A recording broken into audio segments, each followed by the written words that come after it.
हाँ जी, सो बच्चे this is the fourth video of official reserve transaction. पहले it was understanding based, okay. Now it is now notes वाला question है। What is official reserve transaction और how official reserve transaction help in financing BOP deficit और utilising it surplus. अभी आप लोगों ने किया ही था कि हम डेफिसिट को कैसे कहाँ से फाइनेंस करेंगे और इसको बैलेंस सरप्लस को क्या करेंगे, यूटिलाइज कैसे करेंगे। तो just I am going through this notes ताकि आपको इस एग्जाम्पल के साथ और क्लियर हो। कहते पहले ऑफिशियल रिजर्व ट्रांजेक्शन क्या है। These are the transaction carried on by monetary authorities of country. और मॉनिटरी अथॉरिटीज कौन है हमारी? आरबीआई। आरबीआई है। उसके बाद हमने क्या कहा, of country which cause change in the official reserves. अब देखो ऑफिशियल रिजर्व्स कभी इंक्रीज हो रहे थे आपके और कभी आपके ऑफिशियल रिजर्व डिक्रीज हो रहे थे। दोनों चीज़ हो रही थी, चेंज हो रही थी। चेंज का मतलब क्या है? There can be either increase in the official reserve और there can be either decrease in the official reserve. यहाँ तक हो आप आई एम क्लियर। अब कहते हैं उसकी इंपॉर्टेंस क्या है। कहते हैं autonomous receipts and autonomous payments. Autonomous receipts and autonomous payments का मतलब क्या है। अब ये बच्चे जितना भी हमने किया है ना ऑफिशियल क्या नाम है, official reserve account, this is कौन सा अकाउंट है? This is autonomous account. Official reserve account कौन सा है? This is autonomous account. और इसको हम लोग क्या करते हैं, क्यों करते हैं इसको? सिर्फ हमने रखा हुआ है बैलेंस करने के लिए, दैट्स इट। ठीक है, इसको हमने किस लिए रखा हुआ है? सिर्फ बैलेंसिंग करने के लिए अकाउंट यूज़ किया जाता है। तो हमने कहा कि हमारी कंट्री में अगर कोई भी अटोनमस रिसीट्स या कोई भी पेमेंट्स हो रही हैं, अगर कोई रिसीट्स या पेमेंट हो रही हैं, उसके कारण क्या हो सकता है? आइदर डेफिसिट हो सकता है या सरप्लस। अभी आपने किया, आइदर डेफिसिट हो, सरप्लस हो सकता है, और हमारे पास डेफिसिट भी कुछ भी हो सकता है। अब कहते हैं the BOP is in deficit और surplus if autonomous foreign exchange receipts are greater और less than foreign exchange payment. अब कहते हैं जब रिसीट्स आइदर ग्रेटर होंगी या पेमेंट से, तो हमारे पास क्या हो जाएगा? सरप्लस।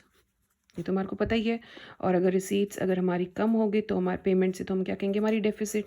तो सिंपल से इसने दो लाइनों में यही लिखा है, थोड़ी लाइन कॉम्प्लेक्स करके लिखी है, बट क्या लिखा है? बीओपी डेफिसिट में कब आएगा? जब हमारी receipts are less than our payments, deficit. और सरप्लस कब आएगा? Receipts are greater than our payments. अब कहते हैं कि कंट्री क्या करती है इस टाइम पर? कंट्री अपना यूज़ करती है रिजर्व्स ऑफ फॉरेन एक्सचेंज। ठीक है, फॉरेन एक्सचेंज के ऑफिशियल रिजर्व्स जो यूज़ की, हमने ये पढ़ा ही था कि ऑफिशियल रिजर्व्स हैं। फॉरेन एक्सचेंज की रिजर्व्स यूज़ करती है इनको बैलेंस करने की डेफिसिट को। तो उस टाइम सरकार क्या करती है? सरकार, अभी इसने बताया कैसे करती है। सरकार अपनी कुछ फॉरेन एक्सचेंज बेच देती है। तो अभी हमने कहा डेफिसिट कैसे मीट होती है, तो यहाँ से निकाल कर यहाँ पे आ गया। तो अब सरकार क्या करती है बच्चे? अपनी फॉरेन एक्सचेंज बेच देती है। जब फॉरेन एक्सचेंज मार्केट में बेचती है तो उसके पास हमारा पेमेंट्स इनफ्लोज कम रह गई, वहाँ पे कम हो गया, आउटफ्लोज होगी, तो हमारा यहाँ पे क्या हो गया? बीओपी में डेफिसिट आ गया। ठीक है, और this is called official reserve sale. कि अब सेल किया किस चीज़ को? Official reserve. ऑफिशियल रिजर्व क्या होता है? Foreign exchange reserves. तो ऑफिशियल रिजर्व्स के नाम है जो उसकी सेल करते हैं, वो कैसे? मतलब उसको सेल करते हैं, दैट इज़ हमने क्या कहा, जब डेफिसिट हो जाए तो हम लोग क्या करते हैं? इसको बैलेंस करने के लिए तो हम क्या करते हैं? Official reserve sale. So this will be shown as decrease in the official reserves. और यहाँ पे हम क्या दिखाते हैं कि ऑफिशियल रिजर्व हमने डिक्रीज कर दिए। डन, जब डेफिसिट के लिए। अब कहते हैं आरबीआई में यूज सरप्लस। सरप्लस भी यूज़ कर सकती है अपना बीओपी का। किस लिए यूज़ कर सकती है? देखो, to purchase foreign securities. Foreign securities को परचेज करने के लिए। जब फॉरेन एक्सचेंज सिक्योरिटीज़ परचेज करने के लिए सरप्लस पड़ा हुआ है, ठीक है, तो सरकार क्या करती है?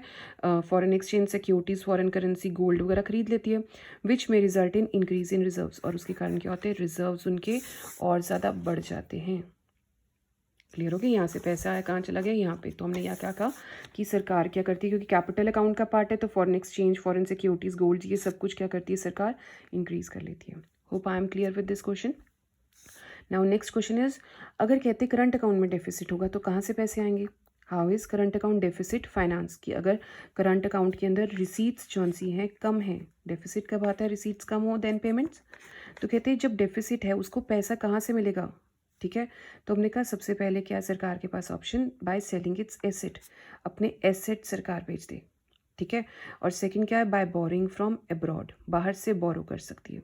दस any CAD must be, any CAD अगर कोई डेफिसिट आता भी है वो कैसे फाइनेंस किया जाएगा?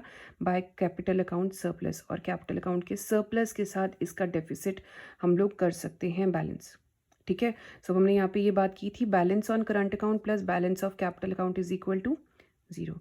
और इस वे में हम क्या करते हैं, इनफ्लोज़ और आउटफ्लोज़ के साथ हम क्या करते हैं, इनकी मूवमेंट के साथ हम BOP को इक्विलिब्रियम में ले आते हैं। वन मोर इम्पॉर्टेंट थिंग बच्चे, जब BOP की ये सब कुछ है ना, ये BOP का ऑफिशियल रिजर्व एक कंपोनेंट है, ठीक है। मतलब मैंने क्या बोला, ऑफिशियल रिजर्व BOP का क्या है बच्चे, कंपोनेंट। अब कहते हैं बच्चे, जब BOP के अंदर, बैलेंस के अंदर जब ऑफिशियल रिजर्व को ऐड लेस किया जाता है तो हम इसे क्या बोलते हैं, अकाउंट के अंदर हो गया। तो हम अकाउंट के अंदर हो गया तो हम इसे क्या कहते हैं, अबव द लाइन, क्योंकि लाइन से अबव है, हम इसको अकाउंट में बंद कर दिया, अबव द लाइन।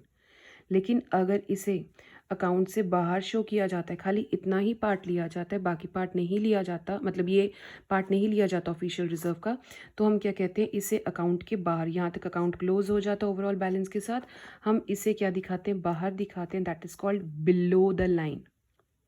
क्लियर हो गया, बिलो द लाइन हम इसे बोला जाता है। क्लियर हो गया। So hope I am clear with these questions. So now you will be doing numericals, या इस चैप्टर के वाइंड अप किया जाए। And this was last topic of the chapter.